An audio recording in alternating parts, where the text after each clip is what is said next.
नमस्कार तो news today को आपको स्वागत करुच्ची मो सरस्वती।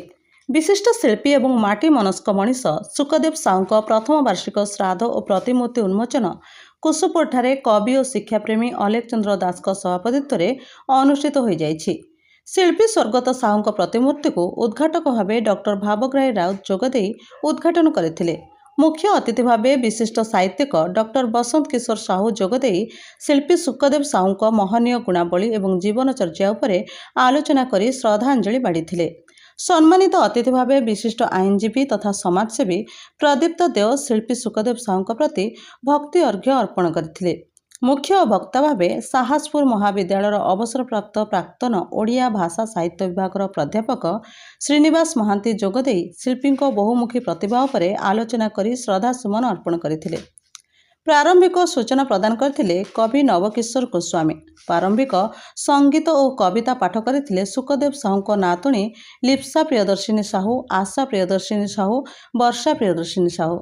अन्य मानक मध्य समाजसेवी दिलीप कुमार सेन, युव समाजसेवी एसके जाबिर, पूर्वतन सरपंच विलास चंद्र बारिक, नृसिंहचरण पृष्टि, कुसुपुर सरपंच प्रतिनिधि शिवप्रसाद साहू, प्रफुल्ल कुमार माझी, शरद कुमार पृष्टि, आईनजीवी आलोक जेना, सांबादिक अखिलेश महांती, कवि प्रदीप्त कुमार राउतराय, सांबादिक एकादशी सेठी, युव समाजसेवी हरिहर जेना, मानस चंपतिराय प्रमुख बहु विशिष्ट व्यक्ति जोगदे स्वर्गत शिल्पी सुखदेव साहू प्रथम श्राद्धवार्षिक अवसर में श्रद्धांजलि अर्पण करथिले।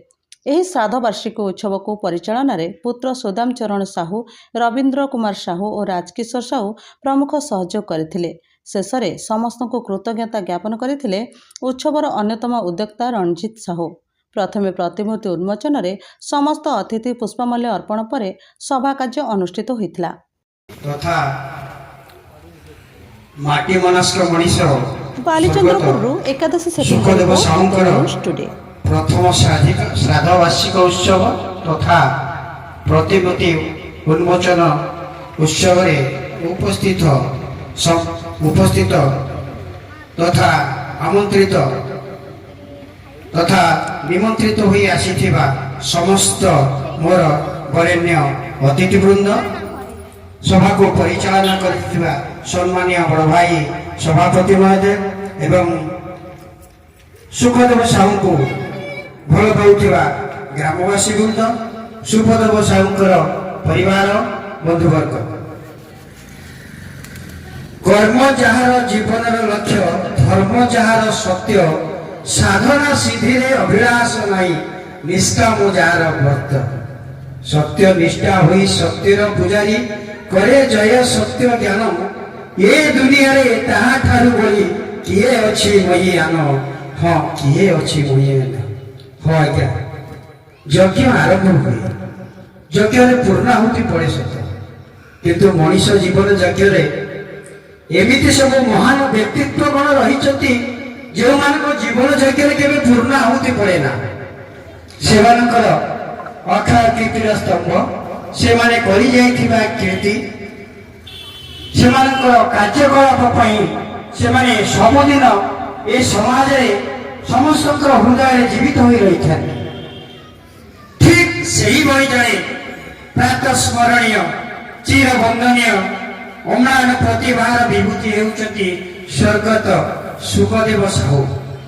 से एक कला वैद्य संपन्न महांगा माटी तथा एक कुसुपुर पवित्र माटीर जड़े सुयोग्य संतान।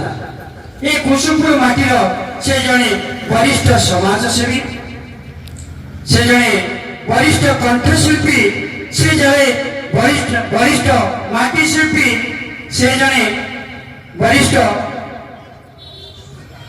गायक अंत से मुझे विषय जानी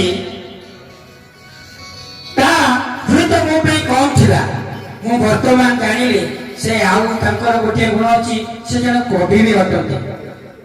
नातुणी कवि सुखदेव साहू जो कविता पाठ कले प्रकृत में समस्त हृदय को छुई, से मुझे चिरकृतज्ञ। हाँ आज्ञा भागवत लिखा अच्छे जन्म आपण इच्छा केवे हुए ना कि मृत्यु केवे आपण इच्छा हुए ना, কিন্তু ଆଜ୍ଞା ଜନ୍ମ ମୃତ୍ୟୁ ଯଦି ଆପଣଙ୍କ ଇଚ୍ଛାରେ ହୁଏ ନା, ତା ମଝିରେ ଯୋଉ ସମୟ ରହିଲା ସେ ଆପଣଙ୍କ ଇଚ୍ଛାରେ କେମିତି ହବ? ଯାହା ଆପଣଙ୍କ ଭାଗ୍ୟରେ ଅଛି ତାହା ହିଁ ଫଳିବ, ଯାହା ଆପଣଙ୍କ ଭାଗ୍ୟରେ ନାହିଁ ତାହା ଆସିଲେ ବି ପଳେଇଯିବ। କିନ୍ତୁ ଆମକୁ ଚିନ୍ତା କରିବାକୁ ପଡ଼ିବ, ଆମକୁ ଏ ସମାଜରେ ଜଣେ ଭଲ ମଣିଷ ହୋଇ, ଜଣେ ସଂସ୍କାରୀ ମଣିଷ ହୋଇ ଯଦି ଆମେ ନିଜକୁ ପ୍ରତିଷ୍ଠିତ କରିପାରିବା, ତାହେଲେ ସ୍ୱର୍ଗତ ସୁଖଦେବ ସାହୁଙ୍କ ଭଳି ଜଣେ ଆମେ ସୁନାମଧନ୍ୟ ମଣିଷ ଭଳି ଆମେ ପରିଗଣିତ କରିପାରିବା। ଆଜ୍ଞା, ଯଦି ଆମେ ଜୀବନ ଦର୍ଶନ ବିଷୟରେ ଜାଣିବାକୁ ଚାହୁଁଛେ ତାହେଲେ ଆମେ ତିନୋଟି ଜାଗାକୁ ଯିବା। ପ୍ରଥମ ହଉଛି ମେଡିକାଲ, ଦ୍ୱିତୀୟ ହେଉଛି କାରାଗାର, ତୃତୀୟ ହେଉଛି ଶ୍ମଶାନ। ପ୍ରଥମେ ଯଦି ମେଡିକାଲକୁ ଯିବା, ଶଯ୍ୟାଶାୟୀ ହେଇ ଯୋଉ ଯନ୍ତ୍ରଣା ପାଉଥିବେ ଲୋକମାନେ ସେଠି ଚିନ୍ତା କରିବେ ଏ ଜୀବନର ମୂଲ୍ୟ କିଛି ନାହିଁ। ଏ ଜୀବନ ହଉଛି ପ୍ରକୃତରେ ସ୍ୱାସ୍ଥ୍ୟ ହିଁ ସମ୍ପଦ। ଦ୍ୱିତୀୟରେ ହେଲା କିଏ ନା କାରାଗାର। କାରାଗାରରେ ଆପଣ ଯାଇ ଉପଲବ୍ଧି କରିବେ, ଦେଖିବେ ଯୋଉ ଦୋଷ କରି ଯୋଉମାନେ କୁକର୍ମ କରି କାରାଗାର ଭୋଗୁଛନ୍ତି ସେଇଠି ସେ ଚିନ୍ତା କରିବେ ସ୍ୱାଧୀନ ଜୀବନ ହିଁ ପ୍ରକୃତରେ ମଣିଷ, ମୁଁ କେବେ ଜୀବନରେ କେବେ ଆଉ ଭୁଲ କରିବିନି, ମୁଁ ଏଇଠୁ ନିଷ୍ପତ୍ତି ନେଉଛି ମୁଁ ସମାଜରେ ଜଣେ ଭଲ ମଣିଷ ହେଇ ପ୍ରତିଷ୍ଠିତ ହେବି। ତୃତୀୟଟି ହେଲା ଶ୍ମଶାନ। ଶ୍ମଶାନକୁ ଗଲେ ଦେଖିବେ ସେଠି ଦୁଇ ଜଣ ଥିବ, ଜଣେ ଅହଙ୍କାରୀ ମଣିଷ, ସେ ଅଳ୍ପ ଅହଙ୍କାର ପ୍ରତିପତ୍ତି ହେଇଥିଲା କିନ୍ତୁ ଆଜି ସେଇ ନିଆଁ ପୋଡ଼ି ମରୁଛି। କିନ୍ତୁ ଆଉ ଜଣକ ଦୁଇ ଜଣ ଥିବ, ସେଠି ଜଣେ ଧନୀ ମଣିଷ, ସେ ଟଙ୍କାରେ ପୋତି ହେଇକି ରହିଥିଲା କିନ୍ତୁ ସେ ଟଙ୍କା ବି ତା ପାଖରେ ନାହିଁ, ସିଏ ବି ପୋଡ଼ିକି ମରୁଛି। କିନ୍ତୁ ସେଇଠି ଆପଣଙ୍କର ଜ୍ଞାନ ଉଦୟ ହେବ ଏ ସମୟ ମୋତେ ଯେତିକି ଆଉ ଭଗବାନ ବଞ୍ଚେଇଛନ୍ତି, ମୁଁ ନିଶ୍ଚିତ ଏ ସମୟଟାକୁ ଏ ସମାଜ ପ୍ରତି ଉତ୍ସର୍ଗୀକୃତ କରି ମୁଁ ନିଜକୁ ଜଣେ ଭଲ ମଣିଷ ବୋଲି ଗଢ଼ି ତୋଳିବି ବୋଲି ପ୍ରତିଜ୍ଞା କରିବେ। ତେଣୁ ଶାସ୍ତ୍ର କହେ ଆପଣ ଯାହା କର୍ମ କରିବେ ତାହା ଫଳ ହିଁ ପାଇବେ। ସପୋଜ ଆପଣଙ୍କ ଘରେ କେହି ନାହାନ୍ତି, ଆପଣ ଏକୁଟିଆ ଅଛନ୍ତି, ଆପଣଙ୍କୁ ରୋଷେଇ କରି ଖାଇବାକୁ ପଡ଼ିବ। ଆପଣ ତରକାରୀଟିଏ କରୁ କରୁ ଯଦି ପୋଡ଼ିଦେଲେ ସେ ପୋଡ଼ା ତରକାରୀ କିଏ ଖାଇବ? ଆପଣ ଖାଇବେ। ଯଦି ତରକାରୀ କରୁ କରୁ ଲୁଣିଆ ହେଇଗଲା, ସେ ଲୁଣିଆ ତରକାରୀ କିଏ ଖାଇବ? ଆପଣ ଖାଇବେ। ତେଣୁ ଶାସ୍ତ୍ର କହେ ପକ୍କାରଂ ପକ୍ୱ ପୁନରାବସତି, ପାଚକକୁ ଯେମିତି ତାର ପାଚନ ମିଳେ, କର୍ତ୍ତାକୁ ତାର କର୍ମଫଳ ସେଇ ବ୍ୟକ୍ତି ମିଳେ। ଆପଣ ଭଲ କର୍ମ କରିଥିଲେ ଭଲ ଫଳ ପାଇବେ, ଖରାପ କର୍ମ କରିଥିଲେ ଖରାପ କର୍ମ ପାଇବେ।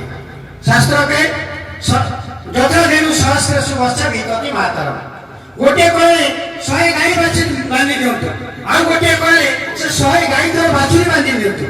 ଆଜ୍ଞା, ସେ 100 ବାଛୁରୀ ଦିଅନ୍ତୁ, ଯଦି ଗୋଟିଏ ବାଛୁରୀ କରିଦେବେ ସେ 100 ଗାଈଙ୍କ ମଧ୍ୟରେ ତା ମାଆକୁ ସେ ଖୋଜି ଖୋଜି ପାଇବ। ସେମିତି କର୍ତ୍ତାର କର୍ମଫଳ ଉଣ୍ଡାଳି ତା ପାଖରେ ପହଞ୍ଚିବ। ତେଣୁ କର୍ମ ଫଳ କର୍ତ୍ତାକୁ ଅନୁରୋଧ, କର୍ମଫଳ ନିଶ୍ଚିତ ଆପଣଙ୍କୁ